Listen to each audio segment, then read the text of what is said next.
Okay, I want to talk about a subject that I'm very passionate about, fairly emotional about, and something that I've got a lot of experience about. Something called chronic fatigue syndrome. Chronic fatigue syndrome is an illness which is not shown on the outside. A person can look physically okay from the outside, but inside the damage is almost traumatic. It is traumatic, not almost, it is traumatic. How do I describe chronic fatigue syndrome to someone who doesn't know? I imagine you have never been to the gym before, and you decide that you want to become a bodybuilder, or you decide you want to put a bit of muscle on. Or let's say you've been at a gym for a while and you decide you want to get back in the gym and get in shape. You go that first day, and you can get really enthusiastic on your first day. You go to the gym and you really work really hard, and you feel great, and the adrenaline's pumping. And then you get up the next day. That pain you get the next day is a hint of what somebody with chronic fatigue syndrome will have for their life. Okay, you also got muscular pain that would make a grown man cry. That's the muscles hurt so much, it's just constantly throbbing with pain, and that's every day you're feeling that. The thing you get when you have really exerted yourself in that gym and you go and you feel knackered. Now that, not so much the heavy breathing, but the body feeling so exhausted, that's what chronic fatigue feels like for somebody every day. The will of not wanting or not being able to do the things you want to do, that in itself is very disheartening. And when your mind wants to do something but your body can't do it, that used to do it inside, that's for some people that it's very difficult for them to recover from that. Some people, I don't know, I certainly want to suffer from memory loss.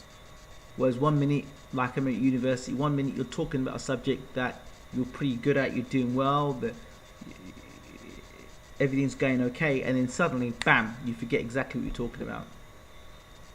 Completely forget. There are many times I left my house when I was studying at university, and I'd leave my key in the door and leave the door open and walk out. You think to yourself, well, that happens all the time. But with this illness, it is, and the thoughts of suicide, it's serious stuff here, because if you can't do the things you want to do, and then your body's hurting you, and then you're being told from the outside, from people that love you, they say to you that you're lazy, they tell you that you're good for nothing. People tell you that there's nothing wrong with you, you're okay. You go to the doctor, he tells you to take a paracetamol or take painkillers. The doctor doesn't get a clue what he's telling you. Then he believes at the end of the day that instead of finding out what the problem is, he decides to put you on antidepressants. So you get hooked on the antidepressants, you never come off them, and then you spiral, become hooked, and your life becomes worse from it. So that's where sort of like the problems of chronic fatigue are. And how can you work when you're falling asleep on yourself? 1 minute you're full of energy, next minute just literally like that, slap of a finger, bam, down like that. Chronic fatigue feels like a flu every single day, and unless you have experienced that in your life, you will never understand the sort of pain and trauma that a person has to go to. There are people that I know who have been bedridden by this illness, and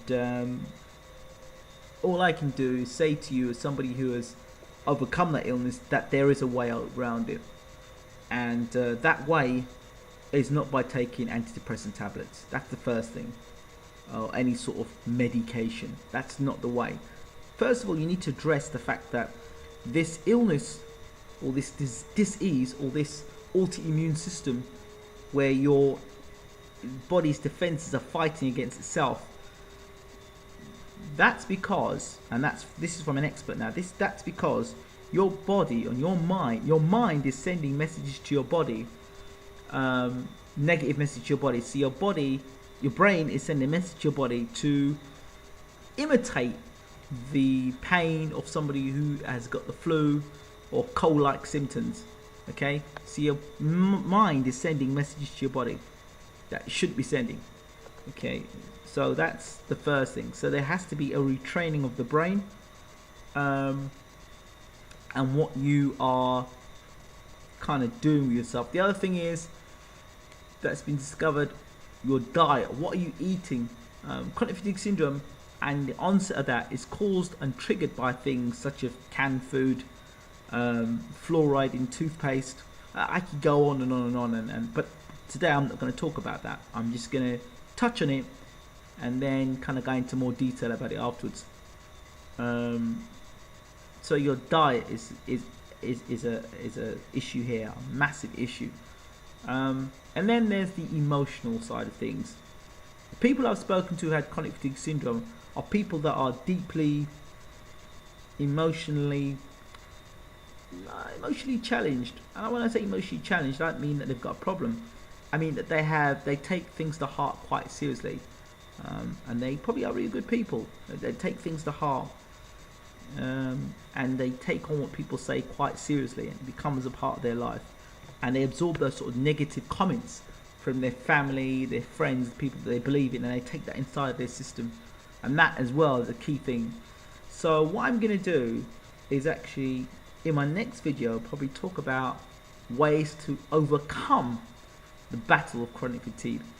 It isn't an easy battle, but it certainly is not going to be solved by constantly pumping yourself with drugs and you not knowing the after effects of those drugs. And if you knew the after effects of those drugs, you probably wouldn't take those tablets. Okay, but if you are out there and you can hear my message, then please do leave your comments behind, and I will respond. And I'm going to give a few tips in the next video I do as to how to deal and battle and overcome chronic fatigue syndrome. This is Ingram Jones, a man who has overcome chronic fatigue syndrome and continues to live a healthy, normal life. Wow.